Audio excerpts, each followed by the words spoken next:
Hey everyone, as we ring in this 2018 and watch 2017 drift away in the rearview mirror, just a little reminder to check out the Critical Breakdown on iTunes and leave us a rating and a review, because it feels real good when you do.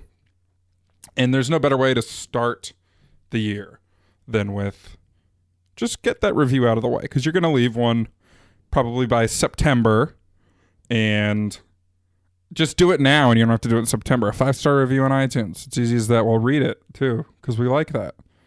And we hope you like the episode that starts now.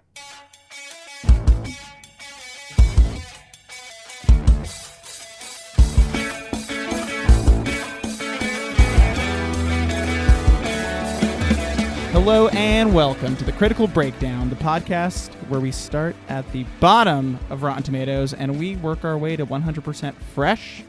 I'm Max. And I'm Scoots. Today we're talking Scott Pilgrim versus the World. Rated 82% on Rotten Tomatoes. I like how you brought Scoots out because it's Scott Pilgrim. So yeah, I didn't want double Scott. Nobody wants double Scott. Yeah. I was also going to try and do like a court case thing, like Scott Pilgrim v. the World, but I didn't. Yeah. But now I did. You could. I did already. I just did. Present your case. It's good. I rest my case. Order. Guilty. That could be a good sequel, a Scott Pilgrim like courtroom drama. Yeah. How confusing would it be if the sequel to Scott Pilgrim versus the World was Scott Pilgrim v. the World? It'd probably do about as well at the box office. Yeah. Hey! Salty. What have you been watching?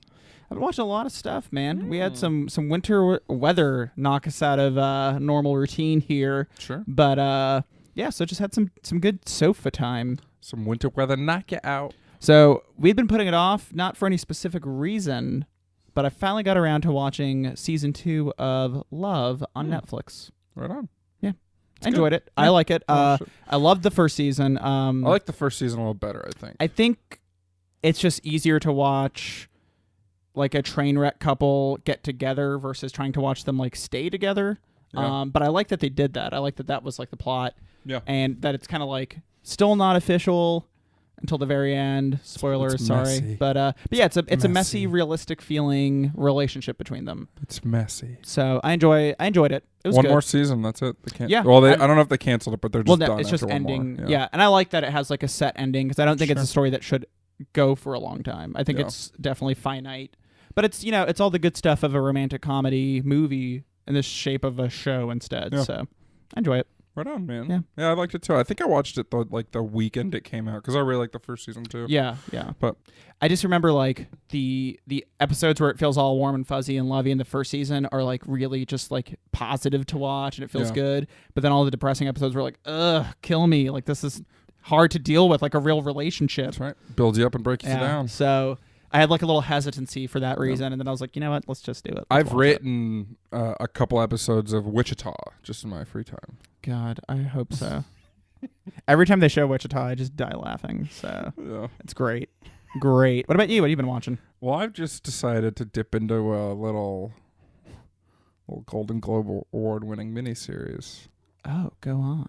Big Little Lies. I almost dipped into that this week, but I didn't. You'll love it. Oh, I know. First off, Nicole Kidman fully nude. It has like 6 actresses I just love, so might as well. And a couple actors I love. Mm.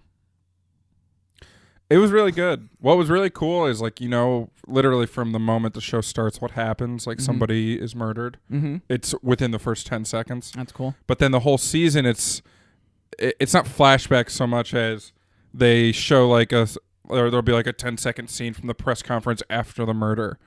And then they show you a scene from what happened leading up to it. But I legitimately had no idea who was murdered or who did it until the very end. That's cool. They kept it going the whole time. And it felt good though, right? Yeah, and even it didn't feel like cheap or anything. And even entering what you knew had to be the last scene because there was only 15 minutes left in the last episode. I didn't know who was going to be killed, so it was very cool. Well, that's a good callback to our Scream episode where we debated does a mystery work better when you don't know until the very end or if you figure it out early. That's more evidence that you can do it really well. Yeah. If it's all there, you just don't know it till you get through it. Yeah. I mean, there's good and bad ways to do it. Oh, yeah, which we for talked sure. about. I just Go thought ahead it was a good. everybody go ahead and dip back into that Scream episode. I believe that was episode 83. And it's a good one. I just made the number up. It's probably more like 91 or something. Yeah. Yeah. It's in the 90s. Sure. Of our episodes. And it was made in the 90s. There we go. It's really good, though. Apparently, it's got a second season now, though, so... Oh, really? That's interesting. It got greenlit. I was reading an article how Apple has entered the content production game. Yeah. And they're trying to get in big, so they keep throwing money at stuff. And everybody in Big Little Lies, everybody had a one-season contract because it was supposed to be a miniseries, but it was so popular, and I guess there's another story they want to do, so all the cast is coming back. But they were able to leverage the fact that they only had one-season contracts, and then Apple coming in with all this money, they got huge raises. It's still going to be on HBO. That's cool. But they used Apple to get these massive rumored, raises. as much as it is, that Disney wants to buy something like Hulu. That Apple's going to buy Apple Netflix. wants something like Netflix or, just I something read some out of those there. articles because they got posted on like Reddit and everything. But one article I read, the title of the article was like, Apple getting ready to buy Netflix, and then when you read it, it was just saying like Apple might want to buy something. Yeah. And it's just like that's a pretty sensationalist. Yeah, thing people to are say. jumping, I think, a couple steps too far, but it would make perfect sense for Apple to get into content production. Oh, as far as like, yeah. Because there's vertical integration and horizontal integration with these companies, which just means, Disney owns TV stations, radio stations, basically car companies, anything they want. That's horizontal. Vertical is you own the movie studio, the distribution studio, all that stuff up and down the chain that way. So it would make sense for Apple to go that way as well. I hope they don't get Netflix or anything like that because, and I don't know what they would do, but Apple always has their closed infrastructure and you can't do anything on other systems that Apple owns. And I would hate for one of the good streaming services to be brought only like playable through iTunes or something, which is fucking awful. Yeah, it would be annoying. Yeah. So hopefully that doesn't happen that way. Yeah, agreed. Yeah. Well, what else you been watching? Well, we finally, it was a week of finally doing stuff. Week of finalies? Yeah. Finally jumped into season 4. Finals week. Season 4 of The Americans. Okay, yeah. Which I was down to watch since we finished season 3. But, it's really good. But my wife was more in the boat I was with love of just like pushing it off for no real reason. So just as good as always. I feel the story is moving a little smoother this time around on this season, where Americans always kind of goes through, like, they start really strong in their first episode, and by 2 or 3 they kind of lose the main thread because you don't know what's happening. I feel like I'm tracking this one a lot more. The story's a lot more clear. How far are you guys in? Because I don't want to say anything since I've already watched it. Well, this is a spoiler if you haven't watched The Americans, so just fast forward a couple seconds. Here be spoilers. Yeah, so just some spoiler. I just got to the episode where Nina was killed. Very shocking. Mm-hmm. I really was wondering how they're going to get her out of a KGB prison gulag thing, and they're just like a prison work camp. Like that's the secret. That's the big reveal. You don't get out of that, and it's super realistic and super shocking. And I was kind of upset 'cause she was one of my favorite characters to watch. Yeah, but at least there's a realistic ending. I was glad that they didn't string that along too, because other shows, like when they get the big cast and the cast starts like splitting off, like Game of Thrones does this, and I think they've done a decent job of it. But like then you have these individual plot lines that you have to keep going over the course of seasons, like the Arya plot in Game of Thrones over the past few seasons. Game of Thrones could have shored some of those up. Yeah. And so they've done just most like, of them well with a couple stragglers. The Americans, I mean, they run a pretty tight like number of main characters. So it worked well. Her story I thought was really good. Really sad ending to her. I'm sad that she's not going to be around because she was kind of like her and Martha are the two characters who are kind of just in over their heads completely.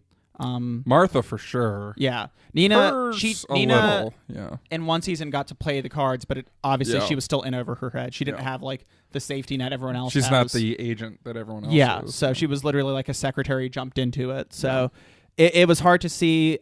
I actually rewound it because I didn't believe it actually happened. It was weird. I was like, maybe they just hit her with a gun and she's bleeding. No. Because it was very subtle. All of it was super subtle. So it was good. So we're that far in that season, and we're just we're watching. We're taking our time, not binging multiple episodes at a time, just like one a night, basically. So, it's good, I think, to process it that way too. Yeah, I think sometimes maybe I get lost in the middle because I'll watch like 5 in a row and be like, I I need to like process these as we go. Yeah. So yeah. The most recent season I haven't gotten to watch yet either. Season 5. Yeah. And then it's ending in season 6. It's ending in season 6. It's gonna be pretty interesting. Yeah. It's a good show though. Yeah. I still recommend it for people who haven't seen it. Yeah. What else have you been watching? I've been watching other stuff, but not worth mentioning. I've talked about it in other just ways. Follow-ups, we'll kinda. talk about it. Yeah. So. Well, I watched one last thing. What do you got? Watched a documentary called Chicken People. Oh, I've seen that with Mel Gibson. No. It's Chicken Run. Chicken Run, yeah. That's not a documentary, though. That'd be weird if it was. I wish it was. Chicken People. It's actually a very good documentary. Sell me. It is on it. all the weirdos from Best in Show, except real people who do show chickens. Show chickens. Yeah. The chicken is not a famously beautiful animal, I would say. Not famously, because people think of the food chicken. But if you watch this, they show you show chickens. There's this book of standards for chickens, almost like the AKC standards. Yeah. So you have all sorts of different chicken breeds. Yeah. You gotta have warm nuggets. Yeah. You have a couple characters in this, like studies subjects, and they're all super interesting. I mean, every single person that they focus on is sympathetic to a degree and interesting, and it's just a very well-made documentary. Is it a show series or a movie documentary? It's just a single a feature documentary. Yeah. It's very good. I highly recommend it. It's funny. There's some parts that are like emotionally very like intense and sad. Do any of the chickens die? Yeah, actually, there are chickens that die, but it's from sickness and stuff like that. So, and are these show chickens like indoor chickens? I mean, you keep them in coops, and But it's not like you'd have like a chicken running around your house like a dog. Some people do, and they show some people putting their diapers on them so that they don't chicken shit all over the house. It sounds weird, and like it wouldn't be that interesting, but it's super. That's what makes it interesting, though. Yeah. For me, when I'm putting the diaper on the chicken is when I realize that it's a little weird.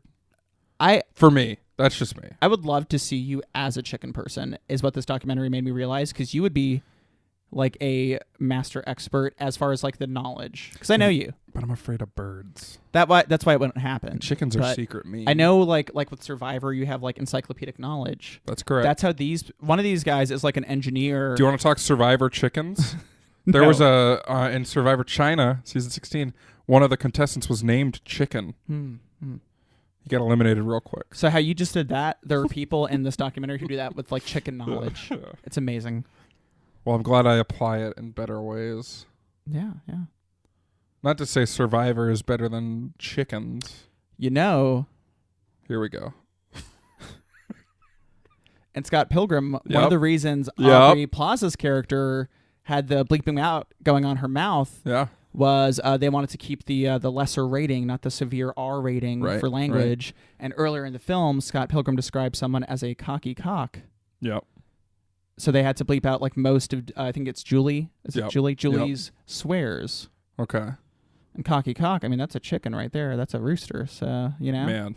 Tie it all together, Scott. You know, you can, the continental drift can separate us from our topic on hand, but Max always knows the way. Oh, yeah. Play, right here, play Moana's We Know the Way. The whole song.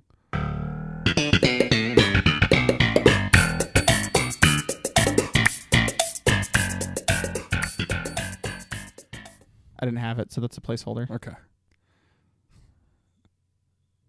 Scott Pilgrim v. The World. V. The World. Directed by Edgar Wright. Edgar Wright. What's the plot synopsis, Max? In order to win the girl of his dreams, Scott Pilgrim must defeat her 7 evil exes. Nice and simple. For such a weird plot, that's a pretty, you know. And actually, this is one of the things I really like about the film is it has this like simple story to it, but and Edgar Wright's kind of known for this. He uses a very like 3-act structure, like very structured plots, but they never feel boring. Like they never feel like Stop or My Mom Will Shoot. I said that was basically like the beat sheet where you hit the moments. Yeah. Each moment's there. And wasn't that one like written by the guy who wrote the beat sheet? Yeah. So it's just like you can take beat sheet a thing? Yeah, it is. I like it is. Okay. You can take Just making sure. that format and write a really good version of it. And like Shaun of the Dead, Baby Driver, and this one, they all kind of hit that beat feel to it, where there's definite like structured parts they're hitting, and it makes the film work and tells the story really well. And I like that about this. I like how it moves. I like the pacing of it. Yeah, like complexity does not a good movie make. Yeah, exactly. Like, Butterfly Effect is a very complex movie, and it's fucking nonsense. Yeah. Like Shaun of the Dead is a very simple movie. Like one thing happens, and then what happens from there. Yeah, yeah. And Scott Pilgrim vs. the World's kind of the same way. Baby Driver, I think, is a little more complex for an Edgar Wright movie. Yeah. Like Hot Fuzz and Baby Driver have more going on, but even Hot Fuzz is pretty simple. There's more layers. Yeah, there's more layers. I think for Edgar Wright, it's him almost kind of like growing in that ability to play with it. So I think it's like in a positive way. Like he's kind of learning. There's beauty in the simplicity, though, too. He's getting better with like turnarounds, basically, like dramatic turnarounds in the plot. Okay. So, like with Baby Driver, the third act is kind of different than what you were expecting. Oh from the first two acts, and it works really well. Yeah. And in here, and I don't think you've seen The World's End. No, not yet. That one has a similar turn happen. So, and I don't know. This one has like kind of moments of that, like some little turns, but they're not major turns. No, like I mean, it's a simple movie, like we said. What's the name of the guy who writes the graphic novel series? Bryan Lee O'Malley. Bryan Lee O'Malley. One thing I thought was interesting is the series was not done when the movie came out, right? Yeah. That's pretty interesting. Yeah, they to license your product to be made into a movie while it's... And his quote on that was he was basically a starving artist and was like, yes, please give me money. He had to do it. I need the money. Like, let me do it. And he thought it was going to be some shitty movie with an actor he doesn't even care about. So, like, he wouldn't worry about it, and it would just be a check. Yeah, and it was the comic company that made these comics, Oni Press. They're like a small indie label, and they basically, like, were like, this is good. Let's ship it out. Let's shop it and see if anybody wants to put some money on this as a movie. Yeah. So I don't think he expected it to go to, like, Edgar Wright, you know? Yeah. And, I wonder how it went to Edgar. Like, did Edgar Wright have interest in the comic? So that I need to. He went there, or did a studio have it, and they're like, Edgar Wright would be a good fit? I know it was right after Shaun of the Dead where he like jumped onto development of it. So I don't know. I mean, it seems like the kind of thing Edgar Wright would come across naturally and just be into. Also, yeah, so exactly. It could be that. Yeah. But it was pretty fast when they started shopping it out to different studios. So I think he only had 2 books out. I think that's what it was. Yeah, out of 7, was it? Yeah. One for each X. And what's interesting with the with what you just mentioned of he hadn't finished the books yet is the original screenplay was written and the film was shot before the final book came out. Yeah. And so there was some discrepancies with the original cut of the film where Scott ends up with Knives Chow at the end. And in the book, that's not how it is. Him and Ramona get back together. So I think the movie changes it. And the film originally changed it, and it started like not testing as well when they would kind of do some screeners of it. So they ended up changing it back to him and Ramona get together. I mean, it's funny that you say that because I've seen the movie now 5 or 6 times. Yeah. Watching it again for this, I was just thinking like how if he got back with Knives, I would not have been very satisfied with that. Me either. So, I thought he should have just ended up with Nega Scott. That would have been a nice could have ending. Been really funny. Yeah. But all right, well, let's talk cast.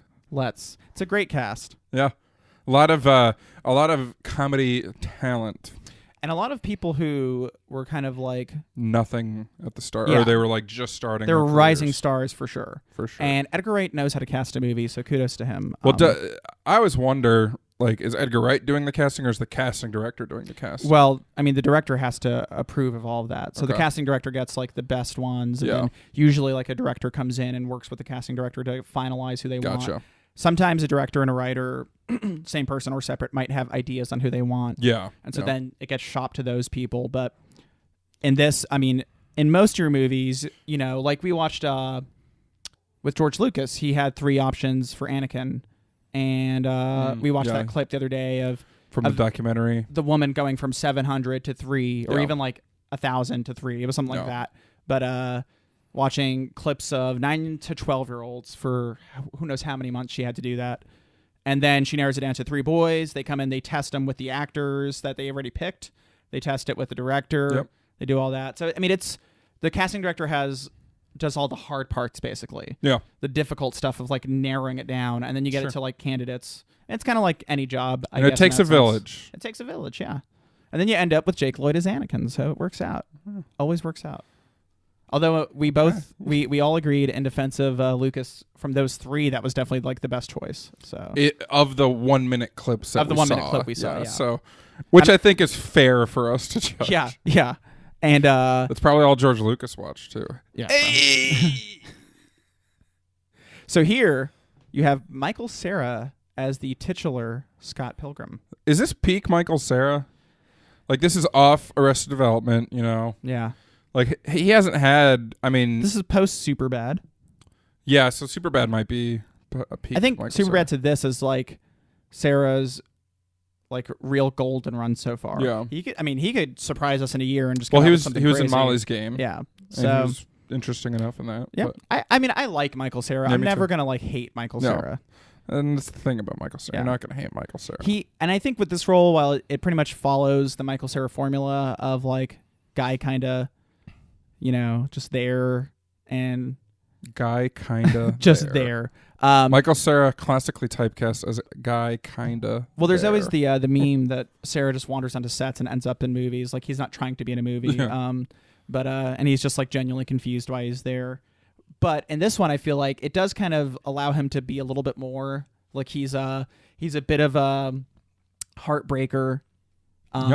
He's in a band, so he's cool but not cool. Yeah. Like it takes the normal Sarah and kind of lets him like twist pieces of it. So he's not just like the nerdy kid, which he had done a lot of. Yeah, because Scott Pilgrim's an asshole. Yeah, exactly. So Michael Cera does that pretty darn well. Yeah, and he rarely got to be like cool kid asshole. Yeah. At this point, he was more like, like I'm trying to think of a good description, like nerdy asshole. I like watching you physically try. Yeah, I'm doing like hand motions here, but Michael Cera hits all the comedic timing in this movie really well, and a lot of that's to do with the direction. But direction, he's, like, writing, and perfect in a lot acting. of it, It's a great combo there. Yeah.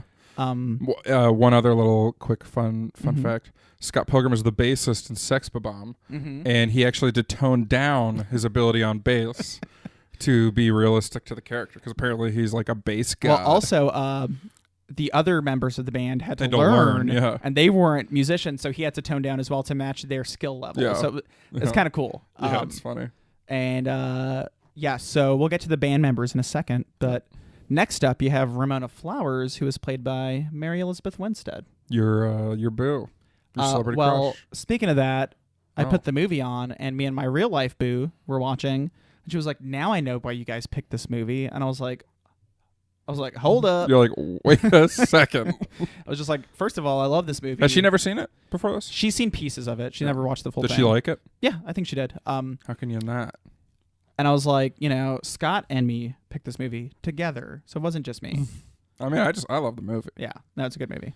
Yeah. But it's like, when you look at the list of actresses in this film, it's like every single one I love. So like it would be just one, Like I love Brie Larson. So yeah, I know you love Alison Pill. I actually do like Alison Pill a lot. I know. So, Mary Elizabeth Winstead, it's interesting. Ramona, she's not given a lot of like character moments or anything. No. So it's interesting. She is the female lead, but I think like even Kim, played by Alison Pill, or Aubrey Plaza's character have more characterization. Yeah. So. I would like to see a bit more from Ramona. It's almost like Ramona. It's like what she stood for, almost, rather than who she was in the movie. It's definitely in the trope of Manic Pixie Dream Girl. Yeah. Oh my God. Yeah. With the hair. Yeah. Oh yeah. Changing constantly. That kind of stuff. This movie kind of uses tropes, so it doesn't bother me as much as some other films. But I think she's most interesting when she like pulls out the giant sledgehammer and kind of fights back with him at one point. I think that's kind of like the most fun Ramona we see. Yeah, that's the most fun. Yeah. But they have good chemistry, so it kind of works. But I've said before, I want Edgar Wright to achieve like a new level with female characters. Yeah. Like him and Christopher Nolan, I really want to like just take a how to write women better class. I mean, his smaller women in this or the smaller roles for women in this are they're. I think Nolan does okay. Like in Inception, I thought Ellen Page's character was really good. There was no romance. He's gotten better for sure. Yeah, but he very much was. His trope was always the dead woman. giving man pain. Like very. I mean, it's very classic filmmaking. It's very classic storytelling. But for Nolan, it's like he does everything so well. I want to see more. And for Edgar, he does everything so well. I want to see just more. You know, like just achieve a new level. I think we will. I think so.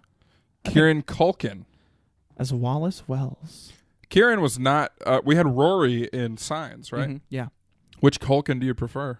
I think I like Kieran more. I like Kieran more. Yeah, he has very good comedic timing.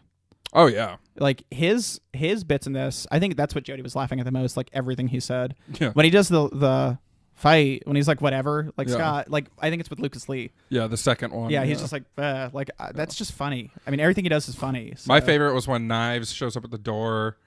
And he's like, oh, Scott just left. And then Scott jumps out the window behind him and he closes the door a little. Yeah. And then he just missed him and he comes back for the jacket. So he closes the door a little. And it's really funny. It is funny, yes. And Knives is played by Ellen Wong. Yeah. And this was her debut. Yeah. And she's also film debut, maybe? She's also older than Michael Cera, which is funny because she's playing younger than Michael Cera. She looks younger than Michael Cera. So she's really, I mean, everybody in this movie is funny. Yeah.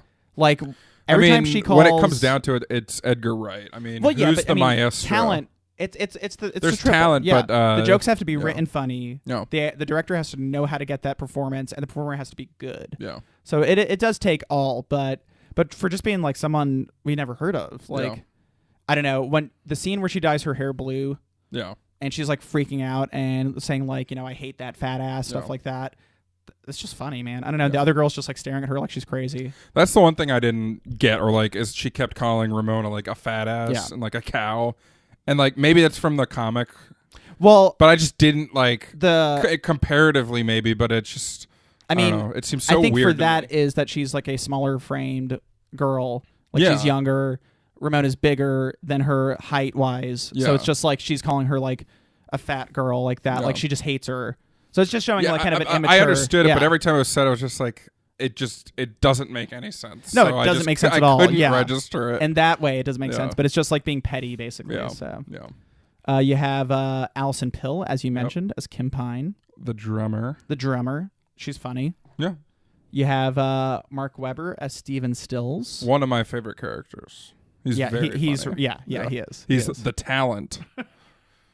I really like when God, I can't remember the exact lines, but basically, Scott Pilgrim's really mad that the Clash of Demon had invited them to perform. And he's like, gig is a gig is a gig is a gig. He's just like, you just have to suck it up, man. Yeah. So like every time he comes in with that, it's great. Yeah. He reminds me of like every musician I hung out with in high school and years after that. So then you have Johnny Simmons as young Neil. One of my other favorite characters. He's great. It's like, oh, what do you play? And he's like, that's kind of a big question. He has Zelda, one of my favorite lines besides that one, which is, he punched the highlights out of her hair. Like, it is great. You have Anna Kendrick, probably our first person who's like way outgrown the popularity of this movie. From here on, like after Young Neil, everyone they're not like a minor role, but they're not throughout the entirety of the movie. I would say a bunch like of Anna them Kendrick are the has exes. just a couple scenes. Yeah, and then you have the little kind of supporting like bonus type of characters. Yeah. Anna Kendrick, she's Stacy Pilgrim, Scott's sister. Yeah. Was she older or younger than Scott? I was getting a younger than Scott vibe, but like more mature than Scott. Yeah, that could work. Yeah. It's kind of the fact is she's more mature. That's what it comes down to. She has a job. Yeah. So then you have Brie Larson as Envy Adams, Natalie Adams. Yeah, another very minor role. But yeah. Super fun. Barely looks like her. It's funny. She's so much younger, and she's blonde here. Hair. I don't think she's like been blonde in any kind of bright makeup and stuff. So kind of silly like hair too, the way it was in the performance, like over. Yeah. So I'm doing my acting again. You have Aubrey Plaza as Julie Powers. Yeah, and it's funny. This is when would this came out in 2010? When did Parks and Rec start? Like 2008? I feel like that. So this is pretty young in Aubrey Plaza's career, but she's still the same, like the sternness, the she'll say anything kind of edginess. Actress. Yeah, the edgy. Yeah. From here, it's basically the exes. Well, there's a couple more. Nelson Franklin, who plays, I forget how to pronounce his name. He's the guy who knows everybody. I don't think it's Cujo. He was in He's been in a lot of little stuff. Like he's in The Office in a few episodes. He's in Is the guy New with Girl. the glasses? Is that Yeah. Okay. Yeah. What was his character's name? His name was Kumo. Komu? He had a name. Komu? I don't know, man. Comeau. Everyone, text us how to pronounce that. That doesn't make sense. Please. But yeah, and then from there, there's one other character who's related to an Evil X. Thomas Jane is a member of the vegan police. That's true. Tied to one of the Evil X's. But. The other one was Clifton Collins Jr., who you would remember from Westworld. He played one of the companion cowboys in there. Okay. And then you have your Evil X's. Yes. So some of these are probably lesser known actors like Satya Baba. Yeah, my favorite thing with him is Edgar Wright didn't want to hire any English actors. He just wanted American actors, really, or Canadian maybe too. And Satya here is a British actor, but he used an American accent during the tryout, knowing that, and he got the part still. And he plays first Evil X, Matthew Patel. Yeah. Which is a fun turn in the movie when he shows up. Like a Bollywood scene. When you realize that's the first time you really know what's going on. So that one's fun. Next up, you have I said we're gonna do lesser knowns first. Next up, you have Shota and Kaita Sato. Yeah, they play the Katyanagi brothers. Yeah, Katanaga twins or brothers. Either they way. play techno music. Twins are brothers. Siblings. It's 2018, Scott.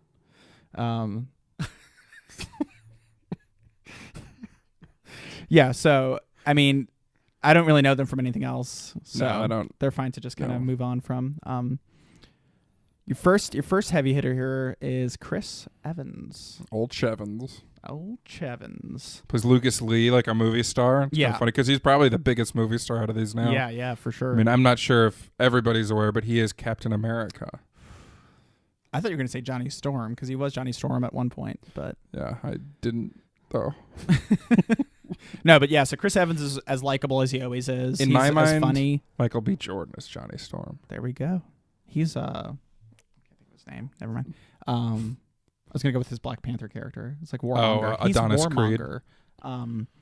So yeah, you have Chris Evans as Lucas Lee. Yep. He is a movie actor, a skater. He's fun. He's funny. The big F's. Fun, funny. We move film actor from Captain America to Superman. We have Brandon Routh.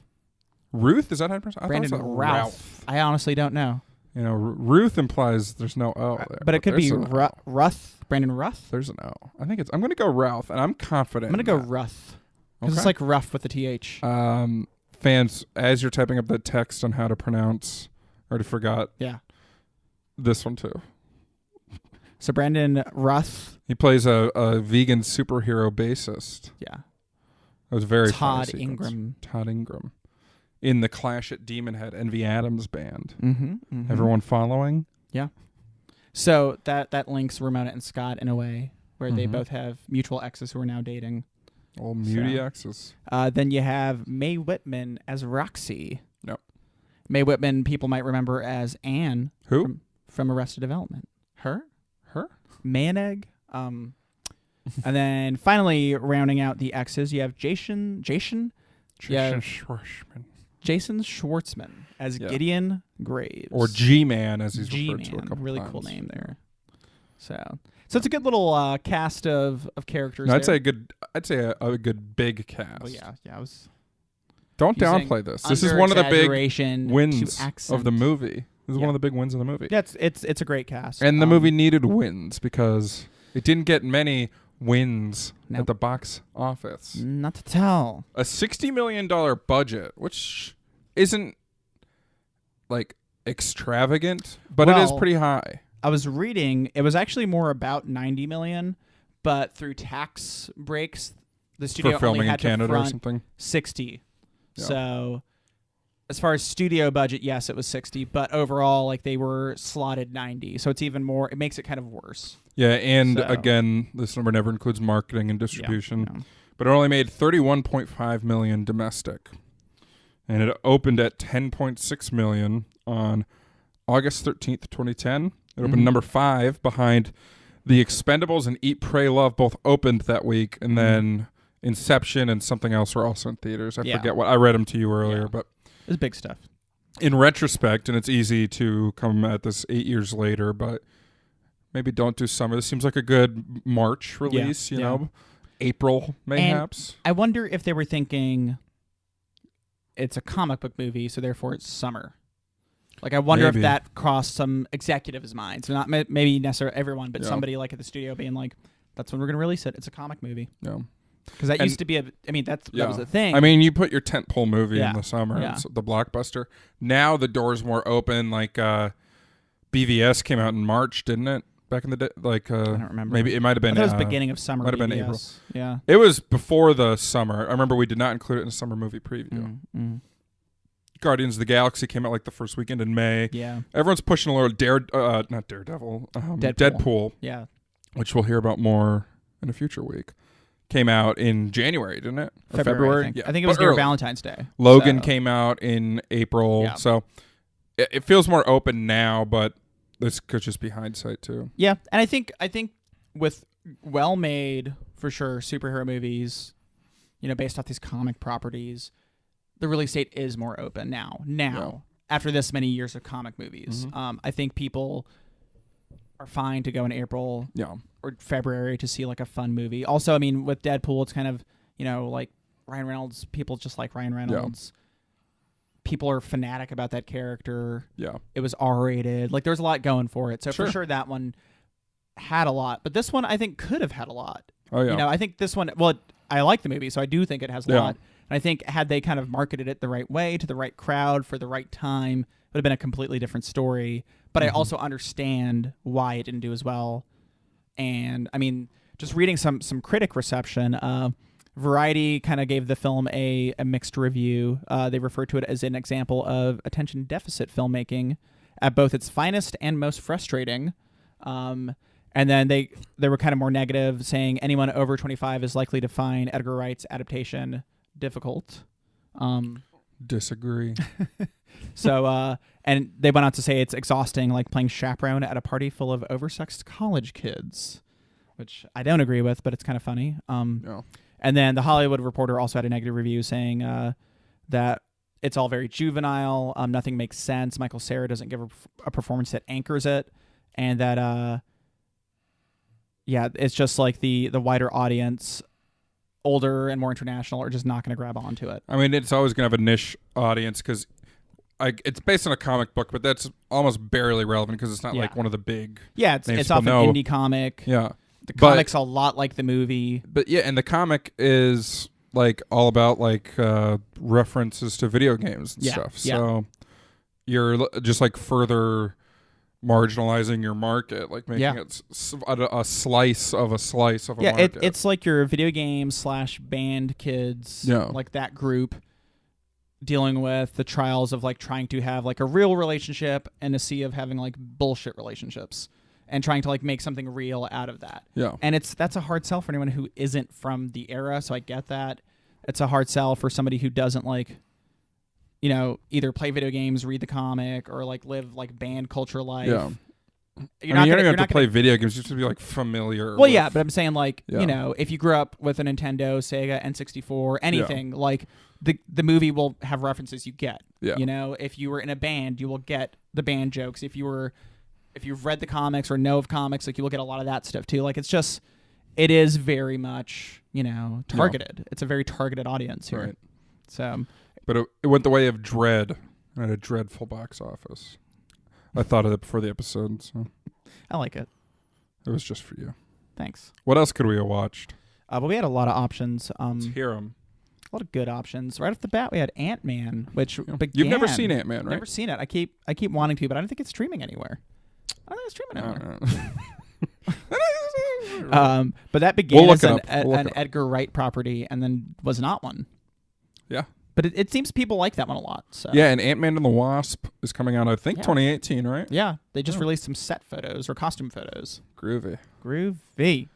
Speaking of comic properties still, we had Goon, which was based off a comic. Really? Isn't it the hockey movie? Well, actually, no. Goon wasn't based off a comic. Maybe it was. No, I'm thinking something else. I would be shocked if it was based on a comic. There's a That'd comic be cool. called Goon, but I don't think they're related. Goon is like the Stifler hockey movie. Yeah. I got it confused. Okay. I'm just gonna preemptively say that there is a comic called Goon. Okay. It's about like henchmen type of people. Gotcha. That makes sense from the title. But they made an animated movie, and that's why I got confused. Okay. But this is the hockey one. Yeah. Yeah. Never seen it. Never seen it either. Not that into it either. But decently rated here. So. Yeah. They made a sequel like this past year, right? Yeah, The Last of the Enforcers. Yeah. A movie we both like, Prisoners. We could have watched that. I'm surprised we didn't. That was probably my number one like competitor. But Scott Pilgrim versus the World is also one of my favorites. Yeah. So is Prisoners. But like, they didn't even go. He's a good director. Yeah, We've mentioned it before and somehow not watched one of his movies. Yeah. Tropic Thunder. Yeah, I think I talked about it on the podcast a little while back, but you watched it. It was fine. It was fine. I think it's a little late for Tropic Thunder now. Yeah. Like some of the jokes haven't aged like wine. They've aged more like milk. Poorly. There he is. Super 8. I love Super 8. I haven't watched it in a while. I haven't seen it since like the year it came out. I didn't watch it in theaters. I rented it, but I remember seeing it in theaters. Super 8 feels like it was doing what Stranger Things was doing first and on like a smaller scale, which is funny because it's like a J.J. Abrams production and everything. But the kids in Super 8, I remember like their banter and stuff. It felt very real. And now that stuff almost seems commonplace with Stranger Things and stuff like that. But Super 8 did it first. Super 8. We're here for you. Charlie and the Chocolate Factory. Is this the this Tim Burton one? This is the Tim Burton Johnny Depp picture that I have never seen. I've already given all my thoughts on it. So next up, we have Hustle and Flow. Academy Award winner. Academy Award winner, yeah. Right? Yeah. I've never seen it, but I've always been interested in it. I remember a lot of buzz around it. Yeah. Obviously, if it won some awards. Well, I think didn't it win like the best original song? Yeah, it's Hard Out Here for a Pimp. Yeah. Is that the song? Man, who's it by? Is it by the Wu-Tang Clan? No. I didn't think that was right when I said it.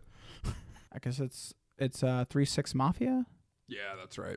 3-6 Mafia. And then I think Terrence Howard's the one doing it in the movie or something. So I remember when it won though, like it was like a rap song winning best original song, and a lot of people were up in arms. Yeah, that's because people are dumb.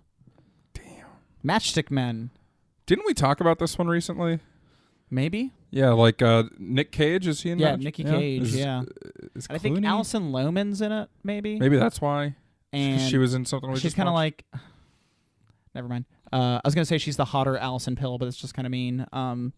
Alison Lohman, she was in Big Fish. That's one we talked about. Yeah. That's why we talked about it.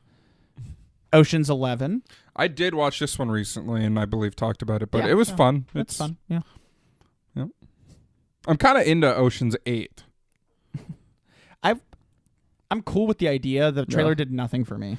Like I'm very interested in that cast. Yeah. Like Anne Hathaway, she's reaching Hall of Fame status for a Scoot celebrity crush. Like she's a long termer. Oh yeah. Like a lot of people ebb been and in there flow since with me. the Diaries. Yeah. So no, that was weird. The Princess Diaries. I know what you meant. You've been in there since then. then. And I stand by my statement. Dances with Wolves. Haven't seen it. Kevin Costner. Yeah. He's I think it's like either this is his magnum opus. Yeah. He directed it. And it's like Native Americans. I don't remember if he's a Civil War soldier or just like a US soldier. I think he's a Civil War soldier. But yeah, it's it's the Fern Gully Avatar story but told better. Maybe not as good as Fern Gully. I haven't seen both in years. I don't remember. What came out first? Dances with Wolves came out before Fern Gully, right? They're pretty close to each other. Probably both like around 91. We'll have to do some research. Yeah, we'll look it up.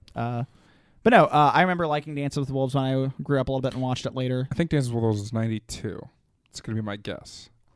I don't think it was 91 because when we did our May movie reviews, this was not one of the ones on my list. Dances with Wolves was 1990. Okay. And Fern Gully was 1992. So Fern Gully took that story. That's what we would say. Yep. So when did Pocahontas come out? Way after, like 95 or 96. Yep. So Dances but the with original Wolves is story the original. happened, you know. Dances with Wolves is the original. Yeah, so then Big Trouble in Little China, which I watched. It's one you're very fond of, I know. I'm not very fond of it because it's like hella racist, but it's I Crussell, right? Yeah, I like things about it, and I think it's a very like fun movie. And did John Carpenter direct it? Yeah. Rest in peace. I think it's a good. I think it's a good lesson in how to make like a fun urban fantasy kind of movie. I've never seen it. I'd watch it. Yeah, I'd say check it out, but go in knowing it's hella racist towards Asians in some parts. So, okay.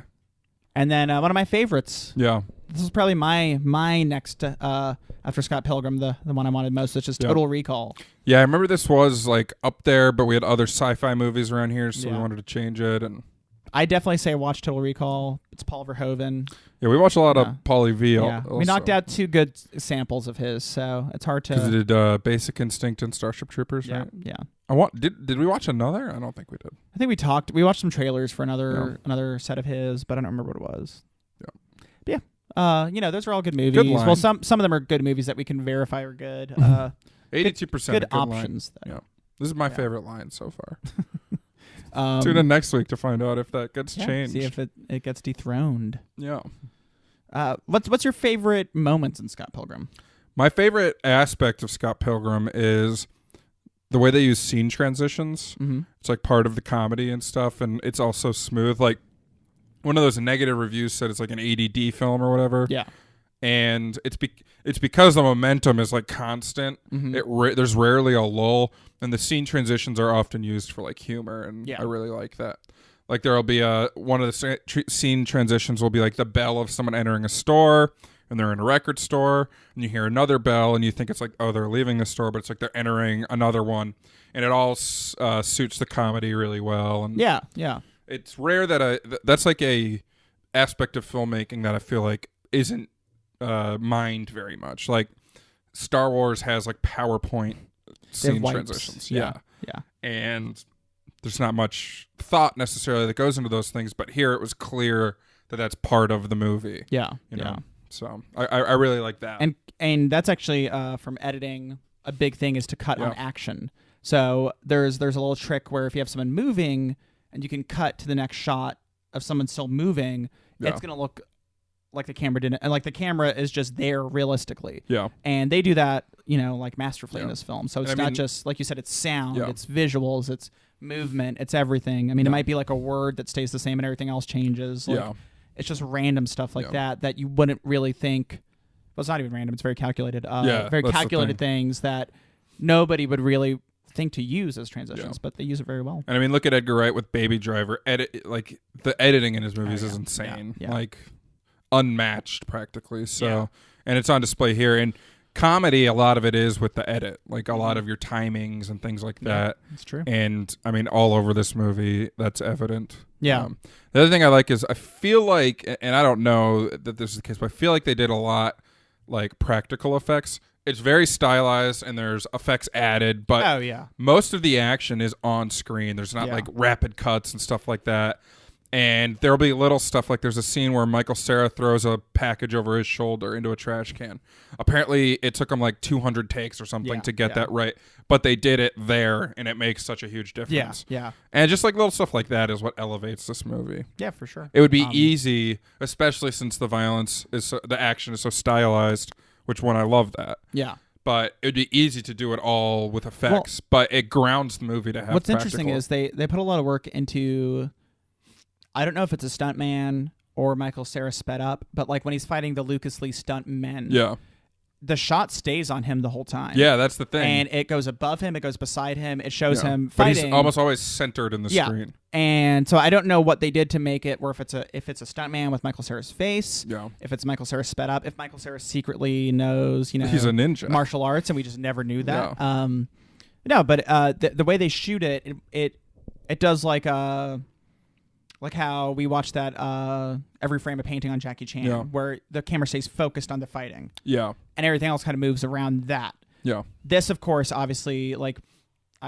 takes a page from that. It's not doing it for sure because there are some, you could tell it's a lot of graphics involved too. Yeah. But it takes that concept and at least works it in there. The root of it all is a practical thing. So it's just like focusing on the fighting. Even though it's like an outlandish idea that this little band kid will be able to just jump in and be a fighting game, but that's the whole concept, of like what if your life became a fighting game. So it works really well for sure. I do like that most like the really outlandish effects. A lot of them are kind of just like not ambiance, but aesthetical, like just adding stuff to the visuals. Yeah. But then some of it like is awesome and necessary. Yeah. I don't know. The sword fight at the end is a fun way to do that, where it's power of love, then power of self-respect. Yeah. That adds a lot, and it's just this obvious like visual metaphor used literally at the same time. So it's kind of fun. Yeah. And the stylized action I like a lot because it just makes a film stand out. Yeah. You could do realistic action. This wouldn't be the movie for it, but and in those kinds of movies, like even like Transformers and stuff, as quote unquote realistic as it can get, but it's all like gritty explosions, people taking cover, and like it's just who cares? I was thinking a movie like this is just more fun. Imagine if somebody had pitched their version like a really dark, gritty take on Scott Pilgrim, and I was just like, there's like that'd be such bullshit. Like one of the ex-boyfriends like shivs him, and he's like bleeding out in the shower, and then he like finally gets his gun and shoots. Like Gideon just like kills Ramona at the end or something. Yeah, it's just like he shows up at that last concert, and she's just like hanging from the rafters. There's this bonkers Super Mario Brothers film from the 90s that somehow both did like surrealism and grittiness at the same time. It is like an outlier of nonsense filmmaking that happened. It looks like a Mario movie somebody would make now as a joke, but kind of real at the same time. By the way, apparently Nintendo's exploring making another. I've heard that, and they were very unhappy with this. And if you watch it's the trailer, we've you'll watched understand. The trailer, it's nonsense. Yeah. But who's your dream Mario cast? Oh, God, Steve Buscemi, right? No, I don't know, man. That's too much for me to even think about. Okay, keep going. But yeah. So it's funny how like this just embraces the wackiness. There's none of that dark grittiness. Yeah. There's a lot of violence, and it's fun stylistic violence. So it's and I mean that always has to suit the movie. Like if Prisoners had fun stylistic violence, it'd be like, what the fuck am I watching? Yeah, that'd be weird. But so like. Think about it this way. 12 Strong, the true story of the horse soldiers, came out this past weekend. There's not an action sequence in that movie that's going to stand out. Yeah. But I can think of specific things from this movie. The fight with all the stunt doubles. Yeah. The first fight against Matthew Patel. It is filmed in Bollywood style. They did that on purpose, and it's very cool. And there's like scenes like just for a second where it's set up to look like a fighting game, like where they'll like be staring off at each other and they'll put the verses between them, and little stuff like that. So cool. Like the fight you said where Ramona has the hammer and then she has to hold on to Scott's arms because he's got to be the one to kill her and stuff. Like little things like that. Yeah, they're fun, and it's just very satisfying and memorable. There's so many little details in this movie that are amazing. Like when Matthew Patel shows up, it's the first time you really know what's happening with the evil exes. But like 15 minutes earlier, Scott Pilgrim's reading an email. Yeah. And he's like, evil exes? Yeah, he's like, hello, Scott. Boring. Yeah. Boring. Yeah. And but all those little details fall into place. And Scott will be saying something to Wallace, and he's just moving these fridge magnets. And right when he says the word like this sucks, he moves like the U in place and sucks is spelled out. Like little stuff like that. It's also Edgar Wright to me. But what's the web address for Amazon.ca? Yeah, like little crap like that. It's just all amazing. Like they're at band practice, and Scott's like, "Look, I learned the bass line from Final Fantasy," and he's playing it.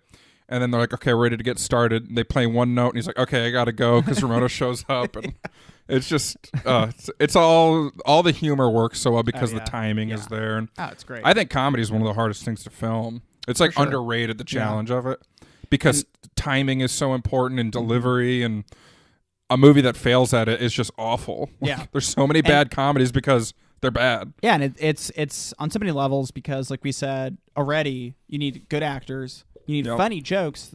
Yeah, jokes the that are writing's written got to funny. be there. And with comedy, there's always there's situational comedy. There's like wordplay, like pun comedy. Yeah. There's irony, absurdist a lot. comedy. Yeah, exactly. So there's so many different types, and this one kind of has like each one in there. And there's slapstick as well, which this has also.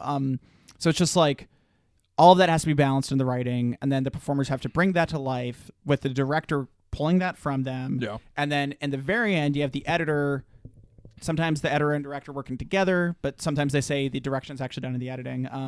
But yeah, you have all that combined into this final product, and it's crazy how. I mean, this movie still feels funny as hell. Like I've seen it 5 times, and every joke still works for me. Like I feel like a really good comedy, you watch it and you see more, and the things that you've already seen are still funny. And this is one of my favorite comedies of all time, probably. Sure. And it's pretty high up there, yeah. So it's good stuff. Edgar Wright, good stuff. One of the funnier sequences of the movie is with Brandon Routh / Ruth Ruth. Ruth, yeah. He is like a vegan superhero, and there's like a callback to the scene from Princess Bride with the like, here, drink this coffee. He's like, no, you put creamer in this one. I'm gonna take this one. He's like, I thought really hard about putting creamer in that one. And the vegan police shows up and they take away his superpowers. It's stupid, but it's really funny. That whole sequence, I mean that kind of starting with the band performance of the Clash of Demon Head. Yeah. I just love that whole portion of the film. It's for sure probably my favorite overall portion. That doesn't. Never mind. I was gonna make a stupid joke about underwear. And you did.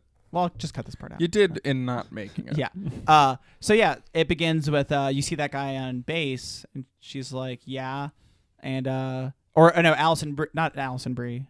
Brie Larson is singing. Oh yeah, and yeah the whole time while Ramona Flowers, Mary Elizabeth Winstead, and Scott are talking. So it's like a triple conversation where it's like, that's Todd, and she's like, I know, and then oh no, like it's all just like happening at the same time. And you have the little musical performance. The Blu-ray has what's the name of the band? With the actual band that performs the actual song, or the fake band? The actual band. The actual band is Metric. Metric, and that's one of my favorite bands. So it's good to see that song in there. But I actually kind of prefer this version of it now. It's good. It's a great performance of it. Yeah. The Blu-ray has the full music video on there, which some people put on YouTube. It's a fun watch. It's just. It's more of the performance with clips of the movie edited together. Yeah. But that has the beginning clip I'm talking about. So you have that really fun editing there. It shows them performing, and then it has them backstage that leads into the big fight with Todd. But that whole section, just like, I'm vegan, I can hit a woman. It's because I'm better than you. It's like all that stuff is just so funny. When he punches Scott in the way up into the atmosphere, and Scott just goes flying up there. They don't show it. I love that. They don't show it. Yeah. Any other movie would show the camera's like still, yeah. So it just focuses on the other characters talking, and then he falls back down. Like I just love stuff like that. It's a great funny sequence. Yeah. The vegan police are very funny. Yeah, they're like, he's like, this is my first offense. You can't get me on this. And they're like, last year you ate chicken parmesan. And he's like, that's not vegan. You had gelato. Yeah, gelato's not vegan. It's good, man. It's just good stuff. And then after that, they go to like pizza or something. Yeah. But I just like how everyone like looks like shit afterwards too. So the movie like keeps its own consistency. Yeah. So that's good, man. Yeah. It's not there's not a lot of value in like breaking down every joke and everything, but just watch it. It's good. Yeah, I mean, I'm just calling through a section I like. No, I know that, but I'm saying we're not going to. I don't think we continue. could. Yeah. There's so many. There's too many. Yeah. I don't have the endurance for that. It's just a funny movie, man. Yeah.